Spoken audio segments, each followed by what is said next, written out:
Olá, tudo bem com vocês? Hoje, dia 147 da nossa leitura do Novo Testamento, estamos dando início ao 1 Tessalonicenses. Bem, 1 Tessalonicenses é uma carta escrita por Paulo aos cristãos de Tessalônica, uma igreja jovem que enfrentava perseguição e dúvidas sobre a volta de Cristo. Este livro oferece encorajamento, instrução prática sobre a vida cristã e esclarecimentos sobre a segunda vinda de Jesus, enfatizando a importância da fé, do amor e da santidade. O que o apóstolo Paulo diz nesse livro? Ele expressa a gratidão pela fé, amor e esperança dos tessalonicenses, apesar das dificuldades. Ele fornece diretrizes práticas sobre como viver uma vida cristã, incluindo santidade e amor ao próximo. Esclarece a expectativa da volta de Cristo, destacando que os mortos em Cristo ressuscitarão primeiro e os vivos serão arrebatados para encontrá-lo. A carta exorta os tessalonicenses a vigiar, estar preparados e não se deixarem enganar por falsas notícias sobre a vinda de Cristo. E ressalta também a importância de manter a esperança na volta de Cristo como um ponto de referência para viver com propósito e alegria. Bem, hoje nós leremos os capítulos 1 ao 3. Vamos à leitura? Capítulo 1. Prefácio e saudação. Paulo e Silvano e Timóteo, a igreja dos Tessalonicenses, em Deus, o Pai, e no nosso Senhor Jesus Cristo. Graça e paz tenhais de Deus, nosso Pai, e do Senhor Jesus Cristo.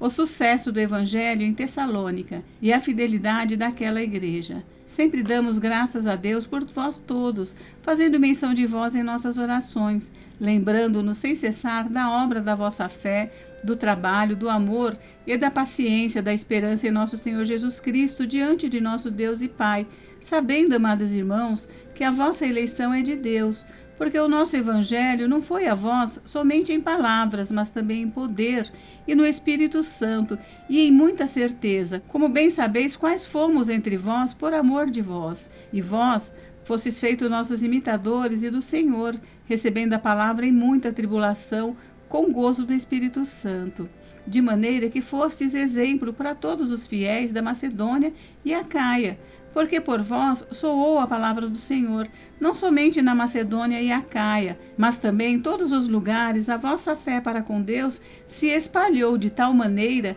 que já dela não temos necessidade de falar coisa alguma, porque eles mesmos anunciam de nós qual a entrada que tivemos para convosco, e como dos ídolos vos convertestes a Deus, para servir ao Deus vivo e verdadeiro, e esperar dos céus a seu Filho, a quem ressuscitou dos mortos, a saber, Jesus, que nos livra da ira futura.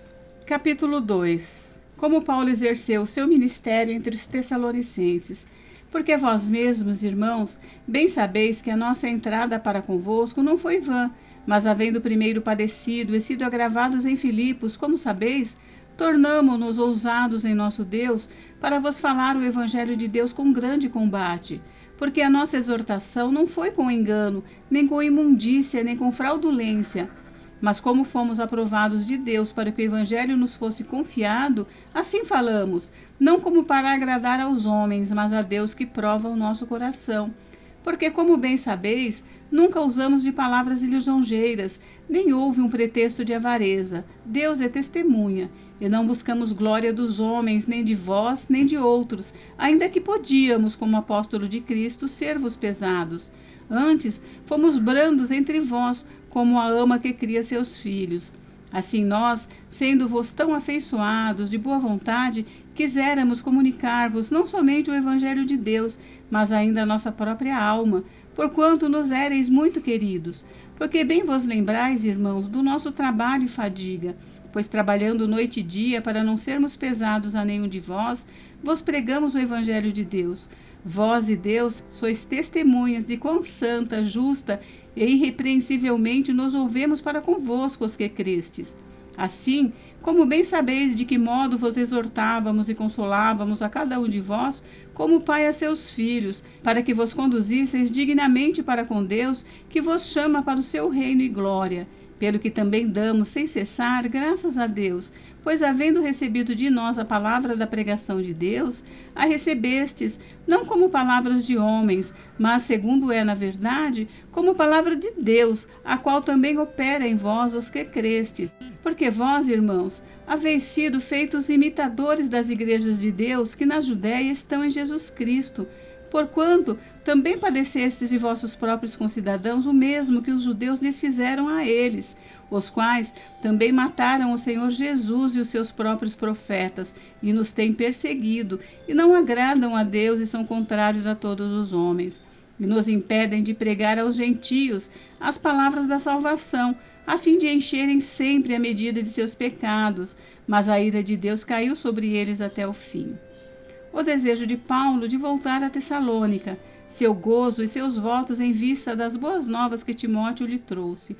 Nós, porém, irmãos, sendo privados de vós por um momento de tempo, de vista, mas não do coração, tanto mais procuramos com grande desejo ver o vosso rosto, pelo que bem quisemos uma e outra vez ir ter convosco, pelo menos eu, Paulo, mas Satanás nos-lo impediu. Porque qual é a nossa esperança, ou gozo, ou coroa de glória? Porventura, não o sois vós também, diante de nosso Senhor Jesus Cristo em sua vinda? Na verdade, vós sois a nossa glória e gozo. 1 Tessalonicenses 3. Pelo que não podendo esperar mais, de boa mente, quisemos deixar-nos ficar sós em Atenas. E enviamos Timóteo, nosso irmão e ministro de Deus, e nosso cooperador no Evangelho de Cristo, para vos confortar e vos exortar acerca da vossa fé, para que ninguém se comova por essas tribulações, porque vós mesmos sabeis que para isso fomos ordenados. Pois estando ainda convosco, vos predizíamos que havíamos de ser afligidos, como sucedeu, e vós o sabeis. Portanto, não podendo eu também esperar mais, mandei-o saber da vossa fé, temendo que o tentador vos tentasse, e o nosso trabalho viesse a ser inútil. Vindo, porém, agora Timóteo de vós para nós, e trazendo-nos boas novas da vossa fé e amor, e de como sempre tendes boas lembranças de nós, desejando muito ver-nos, como nós também a vós, por esta razão, irmãos, ficamos consolados acerca de vós em toda a nossa aflição e necessidade pela vossa fé, porque agora vivemos se estáis firmes no Senhor. Porque que ação de graças poderemos dar a Deus por vós, por todo o gozo que nos regozijamos por vossa causa diante do nosso Deus, orando abundantemente dia e noite, para que possamos ver o vosso rosto e supramos o que falta à vossa fé. Ora, o mesmo nosso Deus e Pai e nosso Senhor Jesus Cristo encaminhem a nossa viagem para vós, e o Senhor vos aumente e faça crescer em amor uns para com os outros e para com todos, como também nós para convosco, para confortar o vosso coração, para que sejais irrepreensíveis em santidade diante de nosso Deus e Pai, na vinda de nosso Senhor Jesus Cristo, com todos os seus santos. Gente, encerramos por hoje, mas amanhã tem mais. Fiquem com Deus, Deus abençoe vocês. Até amanhã.